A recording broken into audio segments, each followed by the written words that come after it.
సంగారెడ్డి రాసూరు గ్రామంలో అమానుష ఘటన వెలుగు చూసింది. అంగన్వాడీ టీచర్ వసంత్ కుమార్ని గ్రామస్తులు ఈడ్చుకు వెళ్లి చెట్టుకు కట్టేసి కొట్టారు.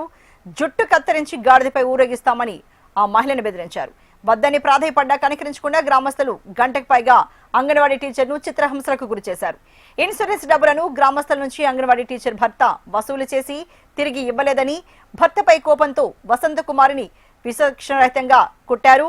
ఘటనపై బాధితురాలు పోలీసులకు ఫిర్యాదు చేయడంతో 5గురిపై కేసు నమోదు చేసి దర్యాప్తు చేపట్టారు.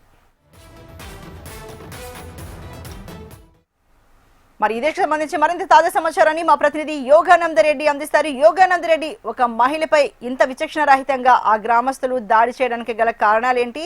దీన్ని ఎవరో అడ్డుకోలేదా? మరి పోలీసులు ఏం చెప్తున్నారు? అర్చన, కంకి మండలం రస్సోలు అనే విలేజ్ లో వసంత్ కుమార్ అని అంగన్వాడీ టీచర్ గా పనిచేస్తుంది. ఆమె భర్త కొన్నాళ్ళుగా అక్కడ ఇన్సూరెన్స్ గ్రామస్తుల నుండి ఇన్సూరెన్స్ పేరుతో డబ్బులు వసూలు చేశాడు. గ్రామస్తులకి వాళ్ళ అంగన్వాడీ భర్తకు మధ్య గొడవలు కూడా జరుగుతున్నాయి. ఆ డబ్బులు ఇన్సూరెన్స్ కట్టలేదు, ఆ డబ్బులు తిరిగి ఇచ్చేయాలని గొడవలు కూడా జరుగుతున్నాయని సమాచారం. ఈ నేపథ్యంలో వాళ్ళ భర్త స్పందించకపోవడంతో భార్య వసంత్ కుమార్ ని అత్యంత అమానవీయంగా ఈ రోజు ఉదయం ఆమెను వసంత్ కుమార్ ని తీసుకెళ్లి చెట్టు కట్టేశారు. జుట్టు కత్తిరించి గాడిద పైన ఊరేగిస్తున్నట్టు మహిళను బెదిరించారు.